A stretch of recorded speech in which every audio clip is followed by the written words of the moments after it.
Hi, everybody. So, welcome to this evening where Creators Assemble talks Helm Greycastle with Henry Barajas. So, as you know, Creators Assemble is here.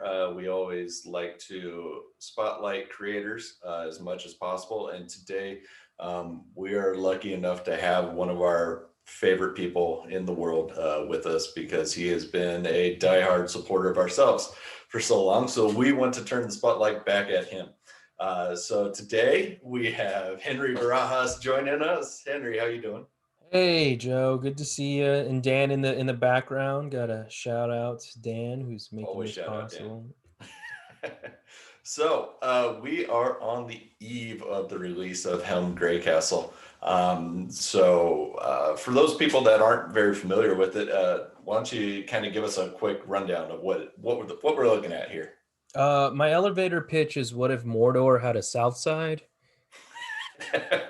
That's actually pretty good. Yeah, I'm a huge, growing up, my family was huge into Willow, fantasy, you know, uh, Pan's Labyrinth, Legend, Lord of the Rings. I remember our family was there opening night, and we were Yeah. all sobbed as Boromir was riddled with arrows, Uh, well, I mean, yeah. I mean, and we saw it coming, but yeah. I it mean, still hurt I to never see. read the books. I didn't even know there were books. Uh, and then I got to read The Hobbit, and I love The Hobbit. Yeah. Did watch the first movie, didn't watch the rest of the movies. Not knocking the movies. I'm just saying that It, the 80s animated was always, I think, the best adaptation of that. mm, So Helm Greycastle was a love letter to like Tolkien and fantasy stuff, and I never asked the question, where are any people of color in any of these movies? That was just never something I really thought about until I started playing D&D with some friends, and I noticed that there was no like Latino, Latinx characters. And while I was writing La Voz de Mayo, um, working with Jay Gonzo, I started to dive into Mesoamerican history because the Pascuyaki tribe was actually documented to go as far back as um, the arrival of the Castilians that came and murdered and raped and stole the land that is Mexico. yeah. So then I started to realize, oh, there's a lot of history and a lot of information that was kept from me. And I lived 2 hours from the border. My family is indigenous to the Sonoran Desert, which is a refuge for the Pascuyaki people. So I started to learn more about that. And the more I learned, the more I realized this was like, the Mesoamerican history lends well to fantasy. There was Jaguar Knights, there was kings and Hmm. queens and elemental gods, and um, Montezuma II sent magicians to the shore to stop the Spaniards from coming in, and they tried to use magic. And I think that's one of the worst times to find out magic isn't real. A white bearded Spanish man is shoving a silver sword into your stomach, and I just I loved the history and realized, wow, I never learned this. So how do I pass this down? Without like La Voz de Mayo did something that turned off a lot of people, Mm, where La Voz, you have to like say, you have to speak Spanish to yeah. like talk about the book, like no one knows how to pronounce it, Mayo or Mayo. So Helm Greycastle is like giving your pet medicine. Like you give them a nice fantasy tree and you put the medicine in the Stick it tree and in then you deep. There shove you it go. down their throats. Yep. No, that's actually, because I just finished reading it, the first issue today, and it really does. You actually do a great job of kind of blending quite a bit of historical data into actually your actual fantasy tale, which is actually kind of interesting because that's a lot of fantasy is kind of based on that whole medieval knights and and and different archers and all of that. And it's very Euro themed. So you don't generally get a lot of the rest of the world, so to speak. So to actually kind of bring in a different a different outlook on it. It's actually fantastic. And even more so, you actually went one step further and actually included a how-to guide in the back of it. So you actually included a player's guide to actually play these adventures as well, which is really cool because I was actually kind of starting to get into this and I ran out of time reading it, but I was like, okay, now I'm going to deep dive and actually probably end up playing with some of these characters and play this adventure at some point. So what was the idea behind that? Why did you want to go that route as well? Yeah, so like I said earlier, I started playing Dungeons and Dragons, and it was really, I think as you and I, Joe, know, there are less things that surprise you as you grow older. There's less things that you have things to look forward to, aside from like hair loss or like, things that just kind of cripple whatever childlike fantasies that you have. And and I'm not saying you. I mean, this is all No, no, I'm projecting. This no, is a it's very definitely me. me too. So Yeah, don't so it's don't you worry very about me. that. Uh, where I'm, like when I was introduced to Dungeons and Dragons, I didn't realize it was as popular as it was. I didn't realize how fun it was. I didn't realize all you need is a book, a sheet of paper, your imagination, and you can get lost for 3 hours. And so I was a fan of Rolled and Told, and I was reached out to Jeffrey Golden, who was an author of that, and Amanda Meadows, who's an editor at Oni Press, and talked to Steens, who was one of the editors of Roll and Told, and they all kind of pointed me towards working with Tristan J. Tarwater, who Tristan's an incredible storyteller who has a plethora of work in fantasy Latinx work. Like they own a company, or they started a company called Back That Alpha, Mm, and just such a wealth of information and knowledge, and such a great storyteller. So it was very serendipitous that while I was working on publishing Helm Greycastle, talked to Tristan about doing a game, and they were going to call it back to school to learn about Mesoamerican history. So they are way more uh, in tune on what all this is about. And we both wanted to give the readers a chance to be in the world without having to really demand that. And this is very supplemental. This is very like, if you are as big a nerd as us, you would love that you get to be in this Mesoamerican world. And a lot of the times when you start a game, you start white. You are, yeah, or you're a reptile, or yeah, you're anything but brown or Latinx. So it's only logical that your character would be in this world a brown person. So, but you can be whoever you want to be. We're not telling you to be anybody, but if you want to play in this world, that's a logical way to go about it. So, yeah, we wanted to definitely give you an experience of what it was like to be in this world then, and this was pre Spaniards conquering the Mexica. So, um we wanted to give back to the role playing experience, to the camaraderie, to the friendship and the love that you build with your fellow RPG players. This isn't a technical D&D game. I want to stress that, just in case Mattel or whoever owns D&D, that's right. Wizards of the Coast. This is a homebrew 5e compatible. We're very careful about the language. There is a open source page. So this is not a D&D sanctioned game. This is definitely coming from the heart. Absolutely. And the story does actually look like it does come from the heart because it's really fascinating tale. You have some really cool characters in there right off the get. Um, Tell us a little bit about Helm. Who is Helm?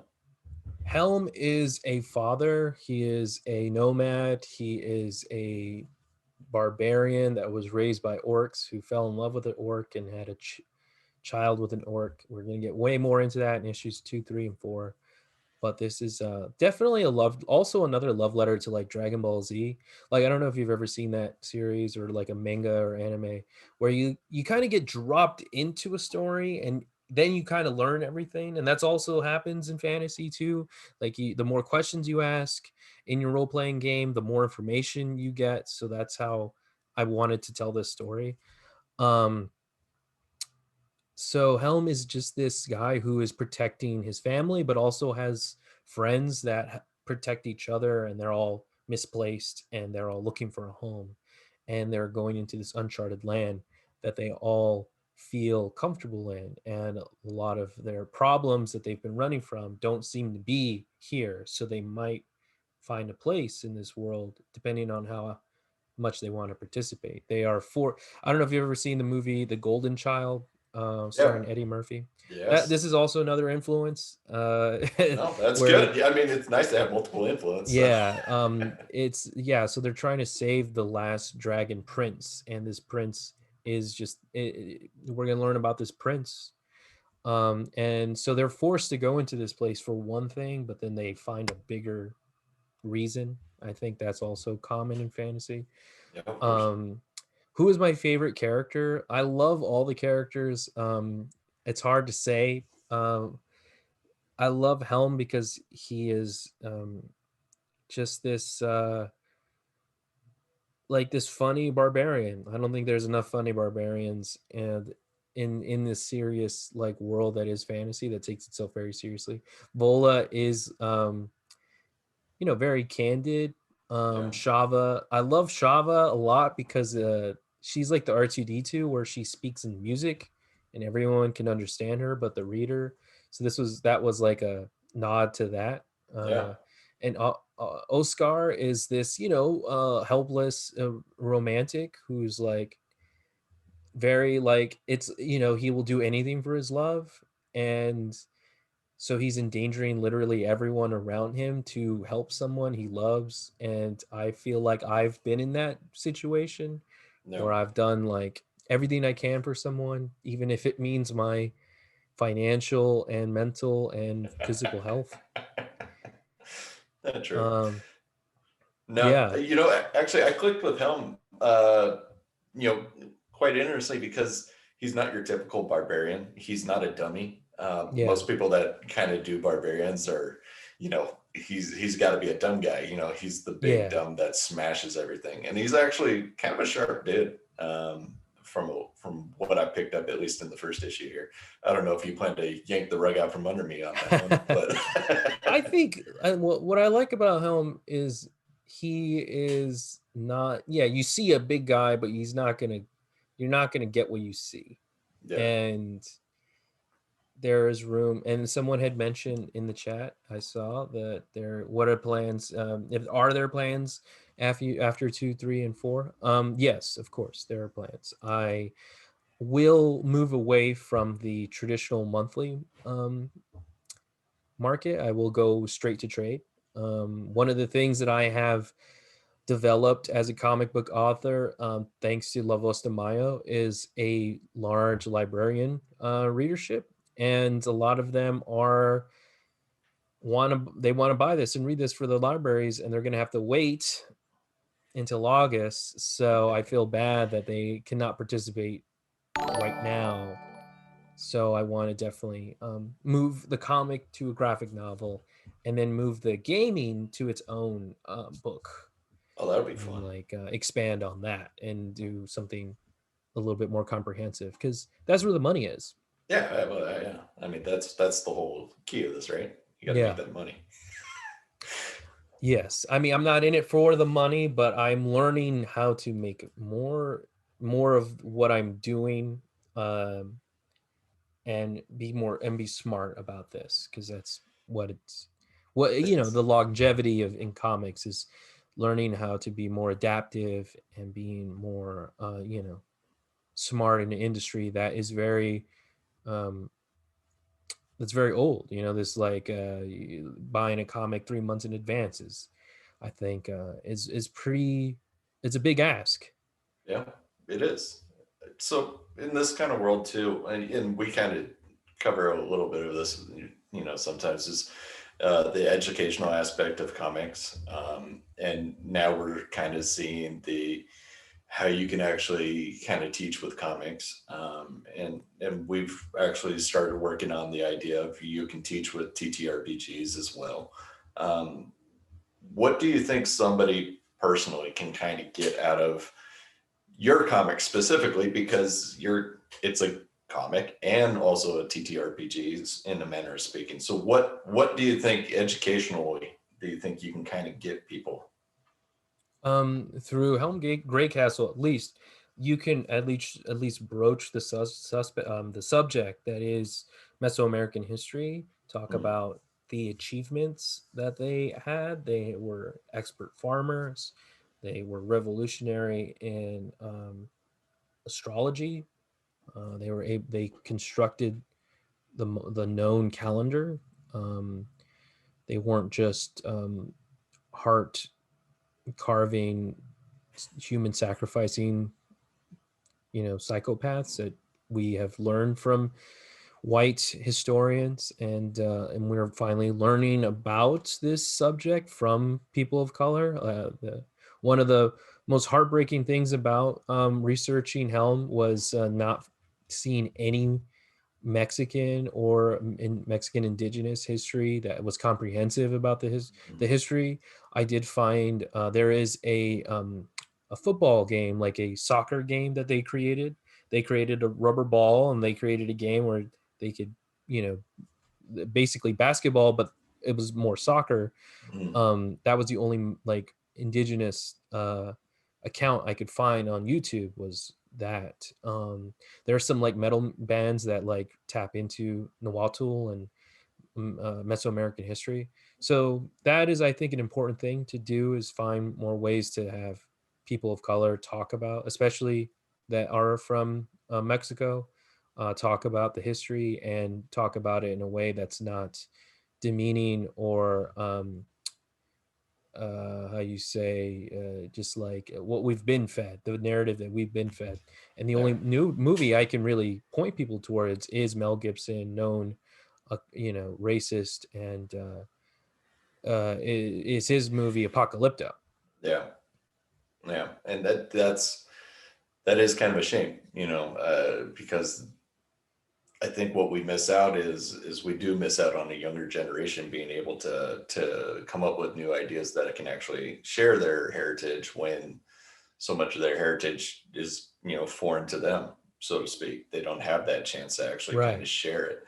And I think that's where a lot of this is kind of missing out. And so it's actually kind of nice that you've given kind of an entryway for younger kids too to kind of get into it a little bit. Yeah, when I was a kid, this kind of imagery was looked down upon. A lot of the times you saw the like big man, big Aztec man carrying a naked Aztec woman on like a pyramid that was like surrounded by fire, and like that was considered ghetto. That was considered like there's like a lot of gang association. Um, which is interesting that like when people get locked up they learn more about themselves and use that to empower themselves, but at the same time that becomes like that works against them. So Of what I course. want to do is normalize the Mesoamerican imagery. There is a lot of information that I gleaned from, and I'm going to look into my notes because this is very important to me. Give me 1 second. There Of is a course. comic called Aztec Empire that is online. You can check it out at bigredhair.com for free.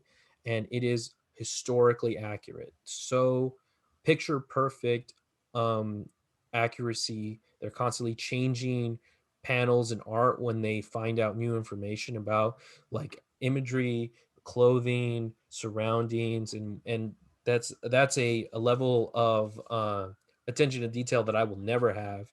The Yeah. gods in my book are much more fictional. This is a what if story, so I'm using they're trying to retell history. I'm trying to tell a version of a fictional history that what if the Mexica beat the Spanish. So they're influenced by the Spanish armor. They're influenced by the wheel. When the Spanish came, they introduced the wheel. They're influenced by the artillery. They're influenced by the militarization of like how they came into this world. So there is a Patreon that I learned a lot of information from Paul Goonan. He has a Patreon that has um, literary recommendations. So I was able to go to my local library here in Los Angeles and check out a lot of books Nice. and learn more about this history. So I'd like to call myself a ghetto historian, like what's his name? John Leguizamo had called There you go. himself in his Spanish History for Dummies. That's on Netflix, which has a lot of information as well. Very informative and provocative, crude style that he likes to Of relay his course. information for. So yeah, I mean, this is a book that's influenced by a lot of things, and this is, I'm very lucky, the Ramat Handoko, Jakartan artist, Brian Valenza, Jakartan colorist, Gabriella Downey, excuse me, who's the letter artist, who's Latina, based here in Los Angeles, Claire Napier, who helped me um, really hone in on telling a cool story, came with me from La Voz de Mayo, trying to help each other become more known authors in the comic book industry. Then we had David Lapham, who's my favorite cartoonist, do cover B. Tony Parker, who I've known over a decade, who when I met him, his only credit was Warhammer, and in his biography was World's Greatest Hugger. And whenever we see each other, it's a backbreaking hug, and I can't wait to do that again.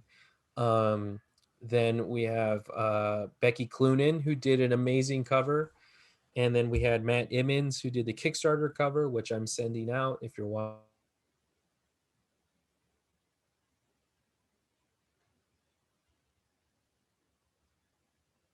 Oh, Henry, I think we lost you, man. You mute yourself. No, Oh, there you you should hear me now. And we go. Tajik, who is famous of Sunstone, Harleen at DC, did cover B for number 2, and then cover A for number 2. I'm very proud of Dale DeForest, who's a Navajo artist, and I'm always evangelical about hiring Indigenous and Native Americans. And he is a Navajo identifying tribe member. So this book is definitely a book that I'm just trying to do everything that I've been preaching, everything that I don't see in this industry, and yeah, I'm very proud of it. That's awesome. Yeah, and actually, I was going to ask you about that. You beat me to the punch, but you put together a hell of a team for this. It's like the Wu-Tang Clan. If you open up the first page, is everyone that worked in this comic. There's way too many people. Seriously, I'm very proud that we all, we made a miracle happen. you certainly did. Your Kickstarter was fantastic. It's one of the best ones I've seen. Thank So you. I was more than happy to throw money behind it because I was like, I have to see this succeed. I know you have no money, Joe. I and have know that. nothing. So Yeah, that's how much I sell this book. Thank you so much for you and Moni. I combined your package, by the way. I appreciate that. So I hope, I didn't want one getting lost and somebody getting jealous. Don't tell her.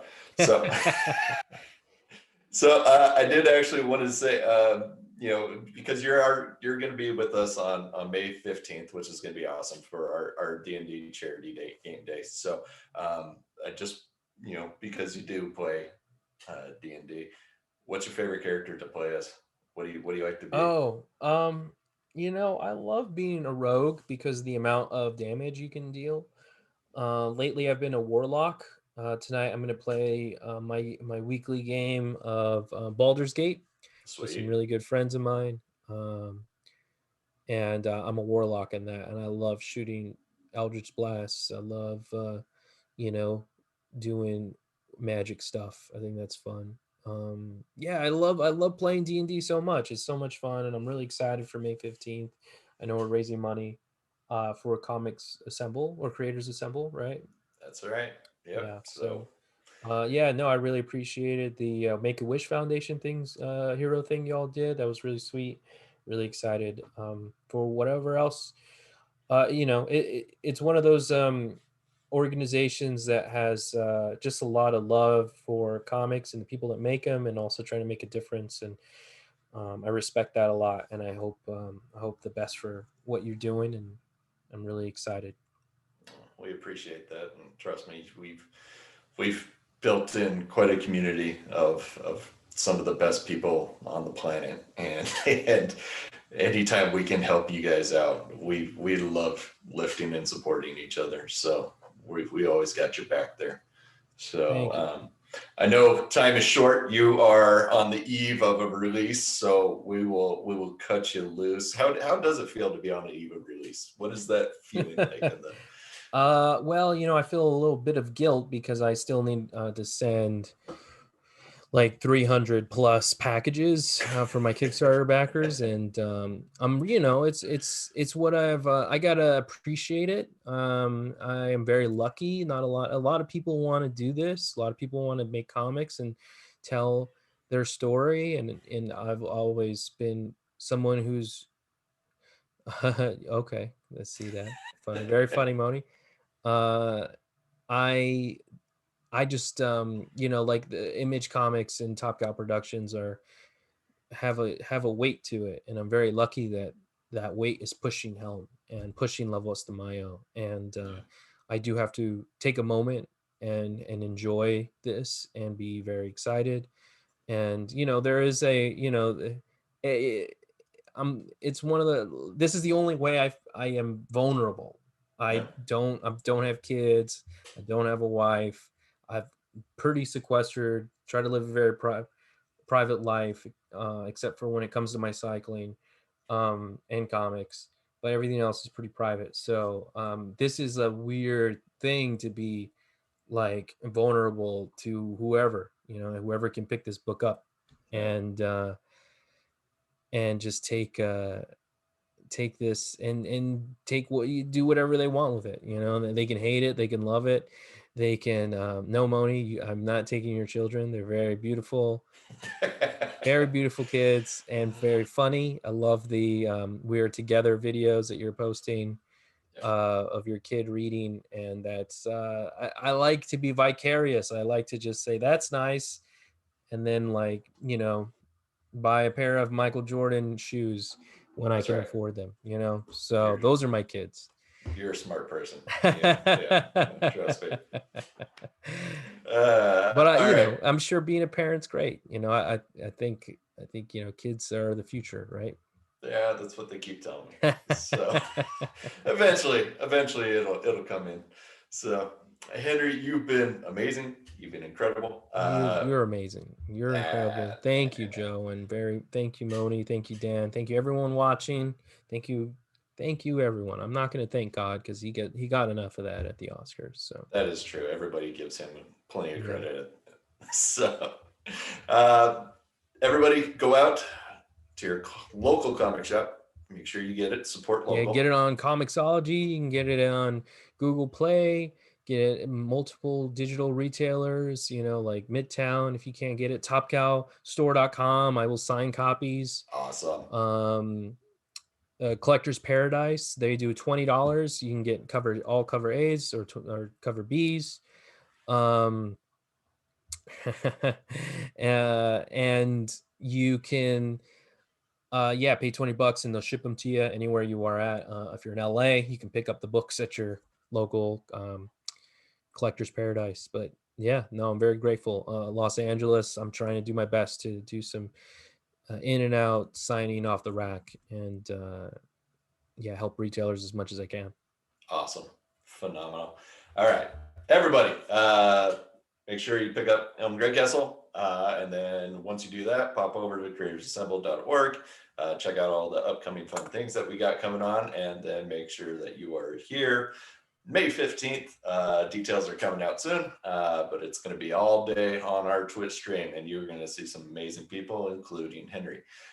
We'll catch up with you, everybody, later. Have a good evening.